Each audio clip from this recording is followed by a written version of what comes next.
একই স্কুল, একই ক্লাস, একই স্বপ্ন, কিন্তু মাত্র 5 বছর পরে একজন বিলাসবহুল গাড়িতে ঘুরছে আর অন্যজন চাকরির জন্য দরজায় দরজায় ঘুরছে। তাদের মধ্যে পার্থক্য ছিল কি জানেন? পার্থক্য ছিল ডিসিপ্লিনে।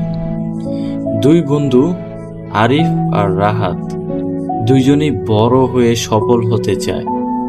কিন্তু আরিফ প্রতিদিন সকাল 6টায় ওঠে, 1 ঘন্টা পরে শরীর চর্চা করে, নতুন স্কিল শেখে। অন্যদিকে রাহাত ভাবে, আজ না, কালকে শিখবো। এভাবেই প্রতিদিন তার কাল আর আসে না। 1 বছর কেটে গেল এভাবে। আরিফের অভ্যাস একটুও বদলায়নি, প্রতিদিন একটু একটু করে শিখে গেছে। রাহাত এখনো মোবাইলে ঘন্টার পর ঘন্টা কাটায়, বন্ধুদের সঙ্গে আড্ডা দেয় আর ভাবে, একদিন আমিও সফল হব। কিন্তু শুধু ইচ্ছা থাকলে সফলতা আসে না। এভাবে 3 বছর কেটে গেল। আরিফের নতুন দক্ষতা হয়েছে, সে ভালো একটি চাকরি পেয়েছে, নিজের পরিবারকে সাহায্য করছে।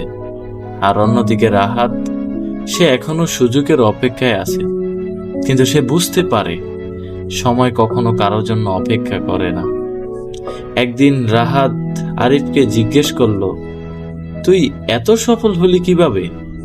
আরিফ শুধু একটা কথাই বলল, আমি বড় কিছু করিনি, শুধু প্রতিদিন ছোট ছোট কাজ করেছি। যেদিন আমার করতে ইচ্ছে করতো না, সেই দিনও করেছি। এই অভ্যাসটাই আজ আমাকে এখানে এনেছে। মনে রাখবেন, সফল মানুষ আর সাধারণ মানুষের পার্থক্য শুধু প্রতিভায় নয়, ডিসিপ্লিন। মোটিভেশন আপনাকে শুরু করাবে, কিন্তু ডিসিপ্লিন আপনাকে গন্তব্যে নিয়ে যাবে।